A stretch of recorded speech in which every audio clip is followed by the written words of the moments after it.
Hello കൂട്ടുകാരെ, ഇന്നത്തെ promo വിശേഷങ്ങളിലേക്ക് എല്ലാവർക്കും സ്വാഗതം. ഇന്നത്തെ പ്രൊമോയിൽ നമുക്ക് കാണാൻ കഴിയും നമ്മുടെ വൈജോട് ഗംഗേട്ടൻ പറഞ്ഞു, നീ ഒന്ന് സമാധാനമായിട്ടിരിക്കും വൈജെ, ബാലചന്ദ്രൻ്റെ ദേഷ്യം മാറോളം നീ മേലേക്ക് പോവാതിരിക്കുന്നൊക്കെ പറയണ്ട. ആ സമയത്ത് നമ്മുടെ വൈജ പറയണ്ട, ഇല്ല ഞാൻ പോവും, ഞാൻ എങ്ങനെയായാലും അലീനെ ഇവിടുന്ന് പറഞ്ഞയക്കും, ഞാനും അലീനയായി ബാലചന്ദ്രനായിട്ടുള്ള കൂട്ടുകെട്ട് ഞാൻ എന്തായാലും ഇതാക്കില്ല, ഞാൻ എന്തായാലും അവരെ ഒഴിവാക്കിപ്പിക്കും എന്നൊക്കെ പറയുന്നുണ്ട്. ആ സമയത്ത് നമ്മുടെ ഗംഗേട്ടൻ പറയുന്നുണ്ട്, നീ ഒന്നും മുണ്ടാതിരിക്കുക, നീ ഒന്ന് സമാധാനം ഇരിക്കുക, അവരൊരു തമ്മിൽ ഒരു ബന്ധവും ഇല്ല എന്നൊക്കെ പറയുന്നുണ്ട്.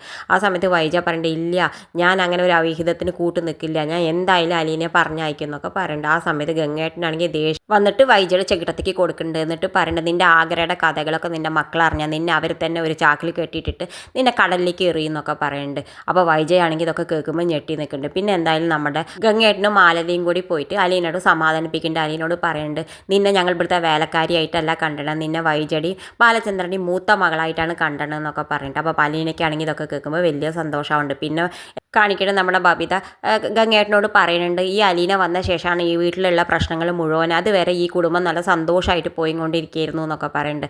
ആ സമയത്ത് ഇതൊക്കെ ഗംഗേട്ടൻ കേട്ടിട്ട് പോയിട്ട് ബാലചന്ദ്രനെ സമാധാനിപ്പിക്കാൻ പോകുന്നുണ്ട്. ബാലചന്ദ്രൻ്റെ റൂമിൽ ചെല്ലുമ്പോൾ തന്നെ ബാലചന്ദ്രൻ തോക്കെടുത്ത് ചൂണ്ടിക്കാണിച്ചിട്ട് പറയുന്നുണ്ട്, ഞാൻ എൻ്റെ എല്ലാതും കൊണ്ടും തകർന്നിരിക്കാൻ, എൻ്റെ മനസ്സ് മുഴുവൻ ചൂടും വ്രണമായിട്ടിരിക്കുകയാണ്, അതുകൊണ്ട് ഇനി എന്നെ കൂടുതൽ വേദനിപ്പിച്ചാൽ ഞാൻ നിങ്ങളെയൊന്നും വെച്ചേക്കില്ല, നിങ്ങളെ മുഴുവൻ ഞാൻ കൊല്ലും എന്നൊക്കെ പറയുന്നുണ്ട്. ഇത് കാണിച്ചുകൊണ്ടാണ് ഇന്നത്തെ പ്രൊമോ അവസാനിക്കുന്നത്. ഇതുപോലുള്ള പ്രൊമോ വിശേഷങ്ങൾ നിങ്ങളുടെ മുന്നിൽ എളുപ്പത്തിൽ എത്താൻ ഈ ചാനലൊന്ന് സബ്സ്ക്രൈബ് ചെയ്യാൻ മറക്കരുതേ.